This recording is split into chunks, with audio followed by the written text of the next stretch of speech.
안녕하세요, 여러분. 오늘도 핵심 이슈를 심층적으로 분석해드리겠습니다.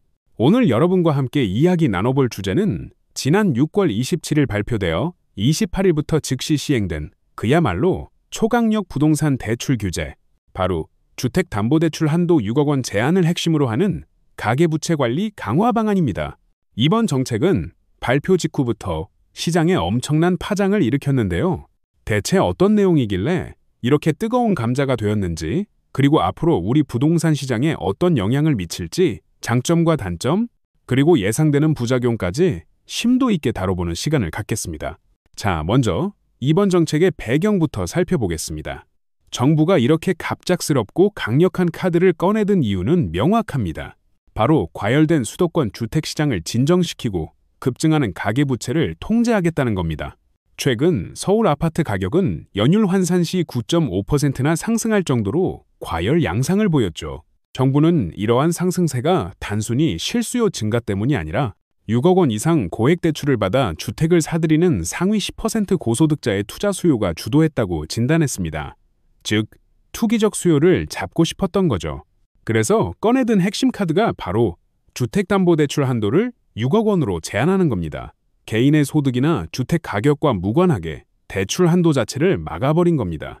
서울 아파트 평균 매매가 13억 원의 절반 수준에 불과한 금액이죠.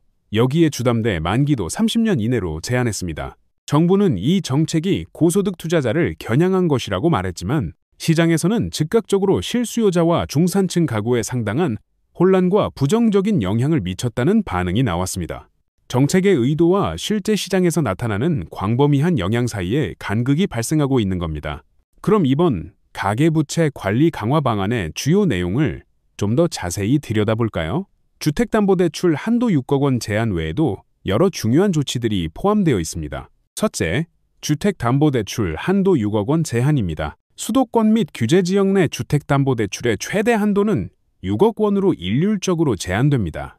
수십억 원대고가 아파트를 대출받아 사는 행위를 막고 투기성 갭투자를 사실상 차단하려는 의도가 담겨 있죠.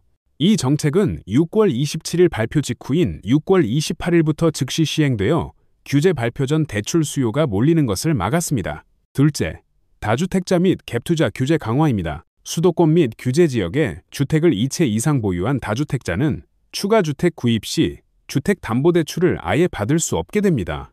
이는 사실상 다주택자에 대한 LTV를 0%로 적용하는 것과 같습니다. 더불어 대출을 받아 주택을 구입할 경우 6개월 이내 전입 의무가 부과되어 다른 지역 거주자가 대출을 받아 수도권 주택을 사두는 형태의 갭 투자를 원천적으로 봉쇄하려는 목적을 가집니다. 소유권 이전 조건부 전세대출 또한 전면 금지되어 우회로까지 차단됐죠. 셋째, 가계대출 총량 목표 감축입니다. 금융권의 하반기 가계대출 총량 목표는 기존 계획의 50% 수준인 10조 원으로 감축됩니다. 전체적인 가계부채 증가세를 완화하기 위한 유동성 관리 조치입니다. 다만 디딤돌 대출, 버팀목 대출, 보금 자리론 등 서민 취약계층의 주거 안정을 지원하는 정책 대출은 25%만 감축됩니다. 정부가 이번 정책을 통해 기대하는 효과는 크게 다음과 같습니다. 투기적 투자 억제, 주택담보대출 한도 6억 원 제한과 6개월 내 전입 의무 부과, 다주택자 대출 금지 등은 시세 차익만을 노리는 투기 세력의 시장 진입을 막아 시장 교란 요인을 제거하려는 의도입니다. 시장에 돈이라는 땔감 공급을 끊어 불길을 잡겠다는 전략이죠. 단기적인 시장 진정 효과, 많은 전문가는 전례 없는 강력한 규제라는 점에서 과열된 부동산 시장의 분위기를 어느 정도 가라앉힐 것으로 평가합니다. 특히 서울 아파트 거래에 제동이 걸리고 일시적으로 시장에 숨 고르기 기간을 제공할 수 있다는 분석입니다. 가계부채 증가세 완화, 최근 급증하는 가계부채, 특히 주담대를 중심으로 한 증가세에 대응하여 시스템 리스크를 선제적으로 방지하려는 목적도 큽니다. 하지만 이번 정책은 발표 직후부터 상당한 비판과 우려의 목소리가 쏟아지고 있습니다. 실수요자, 청년, 신혼부부의 주거 사다리 단절, 서울 아파트 평균 매매가가 13억 원에 달하는 상황에서 대출 한도를 6억 원으로 제한하면 주택 구매 시 상당한 현금이 필요하게 됩니다. 대출 없이는 자금 조달이 어려운 중산층과 저소득층은 직격탄을 맞게 됩니다. 갑작스러운 정책 시행으로 이미 계약을 마친 분양 계약자 등 많은 가구가 자금 조달 계획을 전면 수정해야 하는 혼란을 겪었습니다. 시장 양극화 심화, 대출 한도 제한은 결과적으로 현금 부자에게 주택 구매에 유리한 환경을 조성합니다. 현금을 충분히 보유한 자산가는 대출 규제의 영향을 받지 않고 고가 주택을 매입할 수 있는 반면 대출에 의존해야 하는 중산층 실수요자는 주택 구매가 더욱 어려워집니다.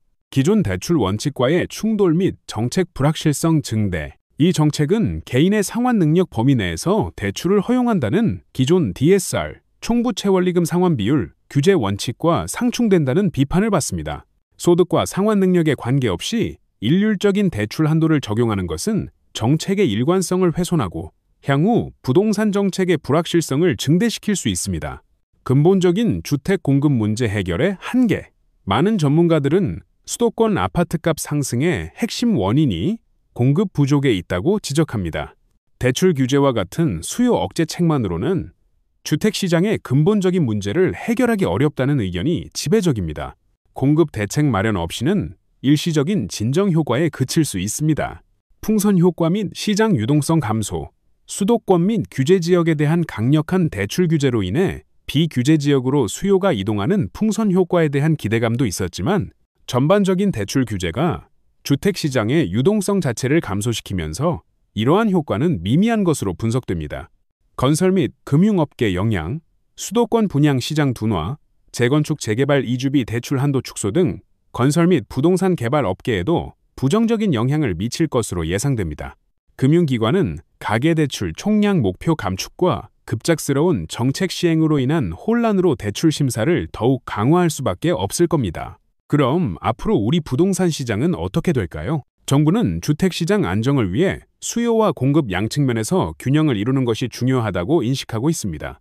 따라서 수요 관리와 더불어 안정적인 주택 공급을 확대하는 근본적인 대책이 반드시 병행되어야 합니다. 국공유지 개발, 재건축 재개발, 규제 완화 등의 조치 검토가 필요하다는 지적이 계속 나오고 있습니다. 이번 6.2 7대책 외에도 향후 주택시장에 영향을 미칠 여러 정책 변화가 예정되어 있습니다. 스트레스 DSR 3단계 실시, 2025년 7월부터 시행되어 원리금 부담이 늘고 대출 한도가 더욱 줄어들게 됩니다. 이는 시장 유동성을 추가로 위축시켜 거래 감소를 불가피하게 할 전망입니다. 신생아 특례대출 소득 요건 완화, 2025년 1월 1일부터 3년간 출산 가구에 대해 부부 합산 연소득 1억 3천만 원에서 2억 5천만 원으로 소득 요건이 대폭 확대됩니다. 이는 특정 계층의 주거 안정을 지원하여 전반적인 대출 규제의 영향을 일부 상쇄할 수 있습니다. 대출 중도 상환 수수료 50% 인하, 2025년 1월 중순부터 주담대 및 신용대출의 중도 상환 수수료가 50% 인하되어 대출자의 이자 부담을 완화하고 가계부채를 줄이는 데 기여할 수 있습니다. 이러한 정책들은 개별적으로도 중요하지만 서로 겹쳐지면서 주택시장에 복합적인 영향을 미칠 것입니다. 특히 스트레스 DSR 3단계 시행은 6.27 대책과 더불어 대출 문턱을 더욱 높여 시장 유동성을 크게 위축시킬 것으로 예상됩니다. 결론적으로 이번 주택담보대출 한도 6억 원 제한 정책은 과열된 수도권 부동산 시장을 진정시키고 가계부채 증가세를 억제하기 위한 정부의 강력하고 신속한 대응책입니다.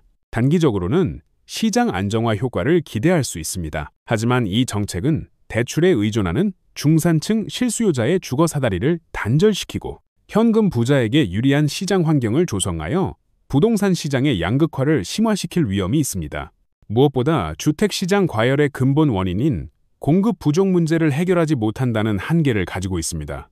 지속 가능한 주택시장 안정을 위해서는 수요 관리와 더불어 국공유지 개발, 재건축, 재개발, 규제 완화 등 안정적인 주택 공급을 확대하는 근본적인 대책이 반드시 병행되어야 합니다. 실수요자를 보호하면서 투기적 수요를 억제하고 일관성 있는 정책 방향을 통해 시장의 신뢰를 확보하는 균형 잡힌 접근 방식이 향후 한국 부동산 시장의 건강한 발전을 위해 필수적이라고 할 수 있겠습니다. 오늘 제가 준비한 내용은 여기까지입니다. 여러분의 현명한 부동산 의사결정에 도움이 되셨기를 바랍니다. 다음 시간에는 더 유익한 정보로 찾아뵙겠습니다. 감사합니다.